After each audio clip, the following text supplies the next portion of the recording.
নমস্কার। ডিজিটাল ইন্ডিয়ায় আজকের দিনে দাঁড়িয়ে ক্যাশ লেনদেনের থেকে অনলাইন ট্রানজ্যাকশন কিন্তু বেশি হচ্ছে। এবার অনলাইন বা ব্যাঙ্ক ট্রানজ্যাকশন যদি আপনার বেশি হয় তাহলে কিন্তু যে কোনো দিন জিএসটি থেকে আপনার নোটিশ আসতে পারে। তাই আপনি যদি আপনার প্রতিষ্ঠানের জন্য একটি জিএসটি নাম্বার রেজিস্ট্রেশন করতে চান তাহলে আপনাকে স্বাগত।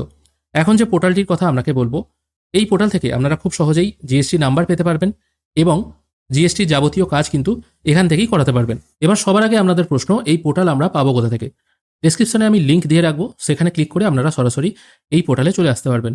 এই পোর্টাল রেজিস্ট্রেশন সম্পূর্ণ ফ্রি।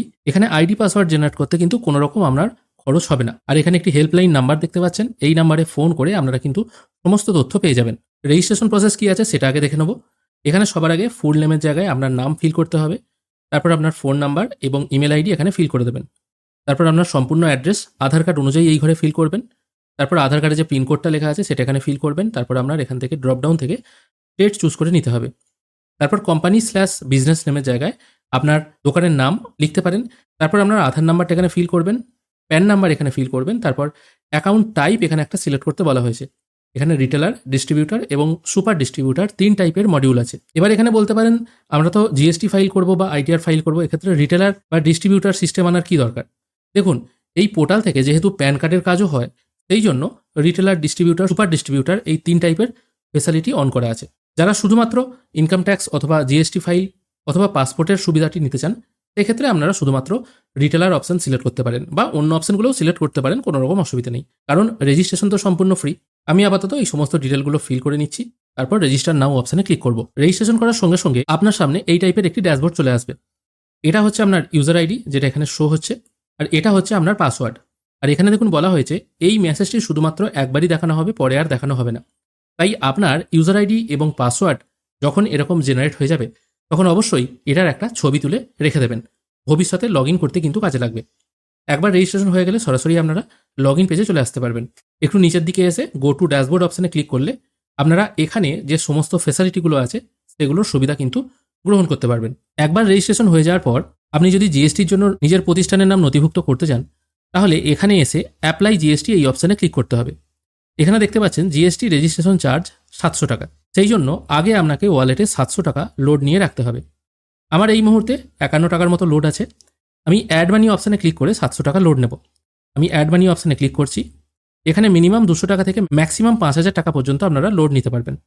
আমি এখানে 700 টাকা অ্যামাউন্টটা লিখে দিলাম, তারপর প্রসিড টু পে অপশানে ক্লিক করছি। এখানে একটি কিউআর কোড ওপেন হয়ে গেল। এবার আমি আমার ফোনপে অ্যাপটি ওপেন করে এটাকে স্ক্যান করে পেমেন্ট করে দিচ্ছি। পেমেন্ট হয়ে যাওয়ার পর কনফার্ম পেমেন্ট অপশানে ক্লিক করবেন। পেমেন্ট করার পর একটি ইউটিআর নাম্বার জেনারেট হবে। সেই ইউটিআর নাম্বারটা এখানে পুট করে তারপর সাবমিট করবেন। এখানে দেখুন পেমেন্ট সাকসেসফুলি রিসিভ হয়ে গেল। এবার এটা আমি ওকে করে দিচ্ছি। এখানে দেখুন ব্যালেন্স হয়ে গেল 751 টাকা। তারপর আমি এখানে ড্যাশবোর্ড অপশানে চলে আসছি। ড্যাশবোর্ড অপশানে আসার পর আমি অ্যাপ্লাই ফর জিএসটি এই অপশানটায় ক্লিক করব। এখানে টোটাল 700 টাকা আপনাকে পেমেন্ট করতে হবে। আমি অলরেডি ওয়ালেটে টাকা নিয়ে নিয়েছি। যখন এখানে সব কিছু ডিটেল ফিল করে দেবেন তখন কিন্তু অটোমেটিক ওয়ালেট থেকে টাকা আপনার কেটে নেবে। এখানে বেসিক ডিটেল কিছু ফিল করতে হবে। প্রথমে আছে ফুল নেম, এখানে আপনার সম্পূর্ণ নামটা ফিল করবেন। তারপর ফাদার মাদার নেম এখানে পুট করে দেবেন। ইমেল আইডি পুট করবেন, তারপর প্যান নাম্বার, আধার নাম্বার পুট করবেন। তারপর বিজনেস অ্যাড্রেস মানে আপনার প্রতিষ্ঠান যেখানে আছে সেখানকার অ্যাড্রেসটা এখানে ফিল করে দেবেন। তারপর আপনার বিজনেস নেম যেটা আছে সেটা এখানে ফিল করবেন। বিজনেস টাইপ মানে কী টাইপের বিজনেস, শপ না সার্ভিস, সেটা এখানে লিখতে হবে। তারপর আপনার ব্যাঙ্ক অ্যাকাউন্ট ডিটেল এখানে সম্পূর্ণ লিখবেন। প্রথমে ব্যাংকের নাম, অ্যাকাউন্ট নাম্বার এবং আইএফএসসি কোড এখানে ফিল করবেন। তারপর আছে আপলোড ডকুমেন্ট। কী কী ডকুমেন্ট আপলোড করতে হবে দেখুন, প্যান কার্ড আপলোড করতে হবে। জেপিইজি অথবা পিডিএফ ফরম্যাটে সমস্ত ডকুমেন্ট আপলোড করতে পারেন। প্যান কার্ড আপলোড করে দেবেন, আধার কার্ড আপলোড করবেন, ব্যাঙ্ক পাসবুক অথবা ব্যাঙ্ক স্টেটমেন্ট যে কোনো একটা আপলোড করবেন, পাসপোর্ট সাইজ ফটো আপলোড করবেন, ট্রেড লাইসেন্স অপশনাল, যদি থাকে আপলোড করবেন, যদি না থাকে আপলোড করার দরকার নেই। তারপর আছে ল্যান্ড রেকর্ড আর প্রপার্টি প্রুফ, যদি এগুলো থাকে আপলোড করে দেবেন। এখানে সব কিছু ডিটেল আপলোড করে দেওয়ার পর এই অপশানটায় মানে ডিক্লারেশনের ঘরে একটি টিকমার্ক দিয়ে সাবমিট জিএসটি রেজিস্ট্রেশন এই অপশানে ক্লিক করবেন।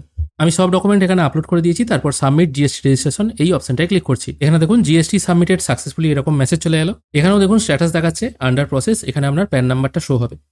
যদি কখনো এই পেজটি আউট হয়ে যায় সেক্ষেত্রে এই মেন ড্যাশবোর্ডে এসে বা আপনারা পরবর্তীকালে লগ ইন করে জিএসটি স্ট্যাটাস অপশানে ক্লিক করলে আপনারা এখান থেকেও কিন্তু স্ট্যাটাসটি দেখতে পাবেন। এইভাবেই আপনারা খুব সহজে আপনাদের প্রতিষ্ঠানের জন্য জিএসটি রেজিস্ট্রেশন বা জিএসটি অ্যাপ্লাই করতে পারবেন। এছাড়া কোনো রকম সমস্যা হলে এখানে যে হেল্পলাইন নাম্বার দেওয়া আছে এই দুটি নাম্বারে আপনারা যোগাযোগ করতে পারবেন। আজকের ভিডিও এখানেই শেষ করছি। ভিডিও যদি ভালো লেগে থাকে অবশ্যই একটি লাইক করবেন। ভিডিও দেখার জন্য অসংখ্য ধন্যবাদ। ভালো থাকবেন।